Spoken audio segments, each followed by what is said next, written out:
जादू। अपने बेटे ऋषु के माथे से टपकते हुए पसीने को देखकर सविता की हालत खराब हो गई। ऐसा आज पहली बार नहीं हुआ जब ऋषु नींद से घबरा कर जागा है। हाय मेरा बच्चा, न जाने किसकी नजर लग गई है तुझे। जब से मेरे बच्चे ने 10वीं के एग्जाम में स्कूल टॉप किया है तब से रोज बुरे बुरे सपने आने लगे हैं।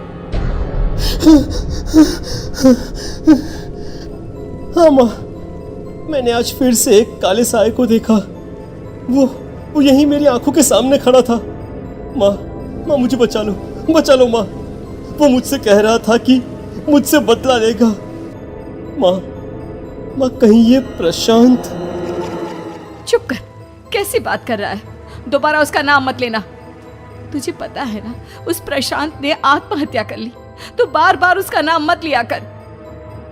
मम्मी, क्या सच में प्रशांत ने आत्महत्या की थी? चुप कर, बहुत सवाल पूछता है आजकल।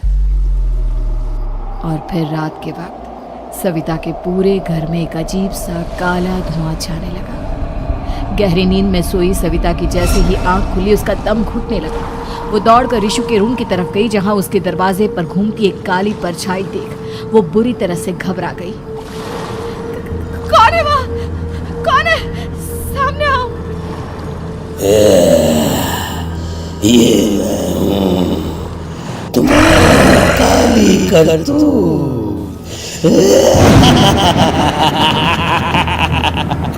और अब मैं तुम्हारे बेटे को ले जाने आया हूँ। नहीं, मेरे बच्चे को छोड़ दो प्लीज। मेरे ऋषु को कुछ मत करना। वो परछाई ऋषु के कमरे में घुस जाती है। सविता भी उसके पीछे पीछे दौड़कर जाती है और देखती है कि अब वो साया साफ नजर आ रहा था। वो सर से पैर तक खून में सना हुआ था और उसके शरीर के सारे अंग कटे फटे हैं। क्या चाहिए तुम्हें? तुम जो बोलोगे मैं करूंगी, लेकिन मेरे ऋषु को छोड़ दो। उस परछाई ने ऋषु को गर्दन से पकड़कर दीवार के सहारे हवा में उछाल दिया। ऋषु जोर जोर से चिल्लाने लगा। माँ बचाओ मुझे, बचा लो माँ। ये मुझे मार डालेगा। माँ मुझे बचा लो माँ। नहीं ऐसा मत करो। मुझे मार दो लेकिन मेरे बच्चे को छोड़ दो। मैं तुम्हारे आगे हाथ जोड़ती हूँ। वो परछाई ऋषु को जमीन पर गिरा देती है और अचानक वहां से गायब हो जाती है। ऋषु, मेरा बच्चा, तू ठीक तो है ना? कुछ बोल बेटा, क्या हुआ है तुझे? मैं ठीक हूँ माँ। क्या हुआ था यहाँ पर? कुछ नहीं बेटा, कुछ नहीं। तू परेशान मत हो। हम कल ही गांव के बाहर जो तांत्रिक महाराज रहते हैं उनके पास चलेंगे। ठीक है माँ, हम जल्द ही उनके पास चलेंगे। मुझे बहुत डर लग रहा है माँ। ये बार बार मुझे डरावने सपने आना, ये सब हमारे साथ क्यों हो रहा है माँ? अगले दिन सविता अपने बेटे ऋषु को लेकर गांव के बाहर तांत्रिक के पास जाती है। जिस जगह पर तांत्रिक रहा करता था वो जगह बहुत डरावनी थी। चारों तरफ कंकाल और भूतियां नजर आ रही थी। गांव से दूर वीराने में उस जगह पर जोर से आंधी चल रही थी। ऋषु ने डर कर अपनी माँ का हाथ पकड़ लिया। माँ मुझे बहुत डर लग रहा है। ये कैसी जगह है?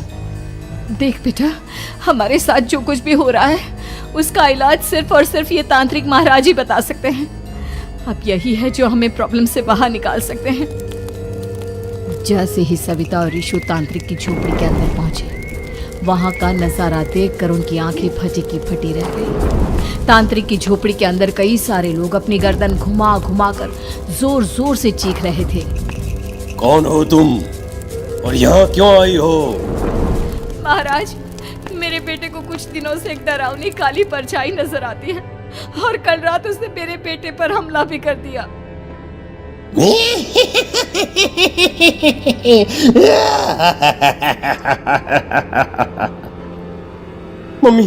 मम्मी हमें यहाँ से चलना चाहिए।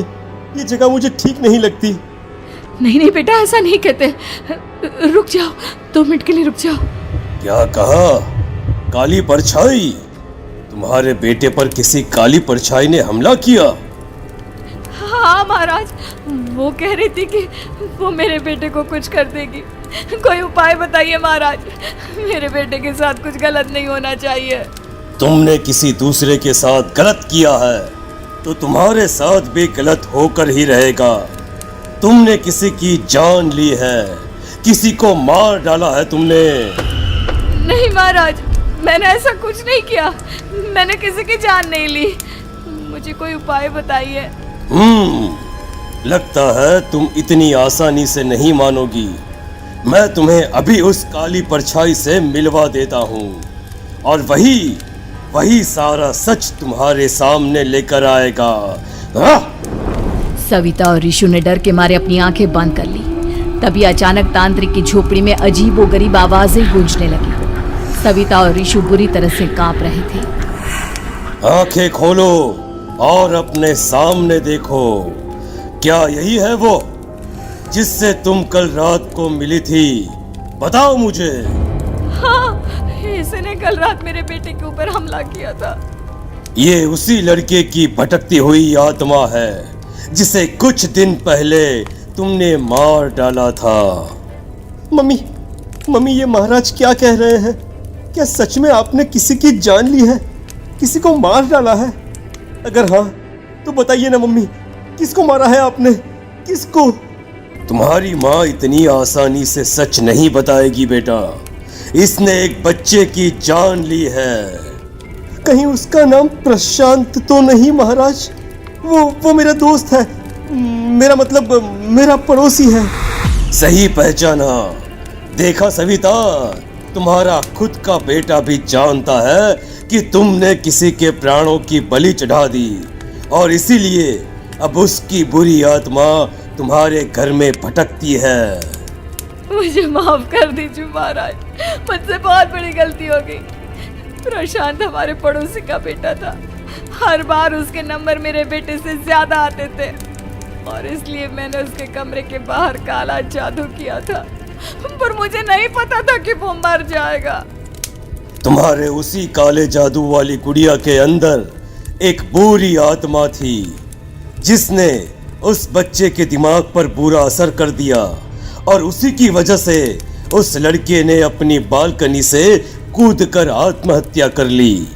इसकी वजह सिर्फ और सिर्फ तुम हो, तुम। नहीं महाराज, जो कुछ भी हुआ मुझे नहीं पता था कि प्रशांत अपनी जान दे देगा। प्रशांत की आत्मा इस वक्त तुम्हारे सामने खड़ी है, हमसे बात करना चाहती है। बोलो क्या कहना चाहते हो? मैं जीना चाहता था, बड़ा होकर कुछ बनना चाहता था। आपके बेटे से मुझे कोई परेशानी नहीं थी। अरे वो तो मेरा अच्छा दोस्त था। मुझे माफ कर दो बेटा, मुझसे बहुत बड़ी गलती हो गई, मुझे माफ कर दो। माफ करने से मुझे वापस जिंदगी नहीं मिल जाएगी। मेरे माँ बाप आज भी मेरे लिए रोते हैं। आपने मेरे साथ बहुत गलत किया है, बहुत गलत। और तभी अचानक प्रशांत की आत्मा वहां से गायब हो जाती है। सविता जोर जोर से रोने लगती है। सुन लिया तुमने? ये तुम्हारे अपने ही किए हुए पाप हैं जो इस तरह से तुम्हारे सामने आ रहे हैं। माँ, ये आपने अच्छा नहीं किया। सिर्फ 10th बोर्ड के एग्जाम में मैं टॉप कर पाऊं, इसलिए आपने मेरे दोस्त के ऊपर काला जादू कर दिया। नहीं मम्मी, नहीं, अब हम कभी खुश नहीं रह पाएंगे, कभी नहीं। मेरे दोस्त की आत्मा को कभी शांति नहीं मिलेगी मम्मी, कभी नहीं। लेकिन मैंने जो कुछ भी किया सिर्फ तुम्हारे लिए किया। वो लड़का हमेशा फर्स्ट पोजीशन पर आ जाता था और इस वजह से हमेशा तुम्हारे मार्क्स कम पड़ते थे। मैंने तो सिर्फ उस पर एक छोटा सा काला जादू किया था बेटा। मुझे क्या पता था कि उसका ये नतीजा निकलेगा। जिस गुड़िया को तुमने उस लड़के के कमरे के दरवाजे पर लगाया था, दरअसल उसके अंदर एक बुरी आत्मा का प्रवेश हो गया था, जैसा कि अक्सर काला जादू करते समय हो जाता है। मुझे अपनी गलती का एहसास हो गया है। मैं प्रायश्चित करना चाहती हूँ, आप बताइए मैं क्या करूँ? प्रशांत के घर जाकर उस काली गुड़िया को वहां से निकालकर यहाँ लेकर आओ। मैं उसे आग में जलाकर राख कर दूंगा और उसके बाद प्रशांत की आत्मा को हमेशा के लिए मुक्ति मिल जाएगी। अगली रात सविता चुपचाप अपने पड़ोसी प्रशांत के घर जाती है। प्रशांत के माँ बाप प्रशांत की मौत के बाद उस घर को छोड़कर हमेशा के लिए वहां से चले गए थे। जैसे ही सविता उस घर के अंदर कदम रखती है, उसका सामना अजीबोगरीब हैवानियत से भरी आवाजों से होने लगता है। ऐसा लग रहा था जैसे कोई बुरी तरह से चीख रहा हो। सविता जैसे ही प्रशांत के कमरे के बाहर पहुंचती है, वहां पर लटकी हुई गुड़िया के शरीर से खून टपकने लगता है। ये क्या हो रहा है? इस गुड़िया के शरीर से खून क्यों टपक रहा है? सविता हिम्मत करते हुए उस गुड़िया को वहां से उतारने की कोशिश करती है, लेकिन तभी अचानक से बहुत भयानक दिखने वाली औरत उसकी आंखों के सामने आकर खड़ी हो जाती है। मैं यहाँ से कहीं नहीं जाऊंगी, और अगर तूने मुझे यहाँ से हटाने की कोशिश की तो मार डालूंगी मैं तुझे। नहीं नहीं, मुझे तुम्हें यहाँ से ले जाना ही होगा, नहीं तो मेरा बेटा, उसकी जान को खतरा है। मैं तुम्हें नहीं छोड़ सकती। अगर तुम्हारे अंदर हिम्मत है तो मुझे इस घर से बाहर ले जाकर दिखाओ। और ऐसा कहकर वो औरत सविता के ऊपर हमला कर देती है और उसे हवा में उछाल उछाल कर जमीन पर पटकती है। लेकिन तभी अचानक मौका देखकर सविता अपने हाथ में ली हुई सुई उसके हाथ में चुभो देती है। हाथ में सुई लगते ही वो औरत जमीन पर तड़पने लगती है। ये क्या किया तूने? ये क्या कर दिया? तुझे ऐसा नहीं करना चाहिए था। तांत्रिक ने मुझे कहा था कि तुझसे जीतने का सिर्फ यही एक तरीका है जिससे मैं अपने पापों का प्रायश्चित कर सकती हूँ और अपने बेटे की जान बचा सकती हूँ। और उसके बाद वो डरावनी दिखने वाली औरत एक छोटी सी जादुई गुड़िया में तब्दील हो गई और सविता ने उसे ले जाकर तांत्रिक को दे दिया। तांत्रिक ने जादुई गुड़िया को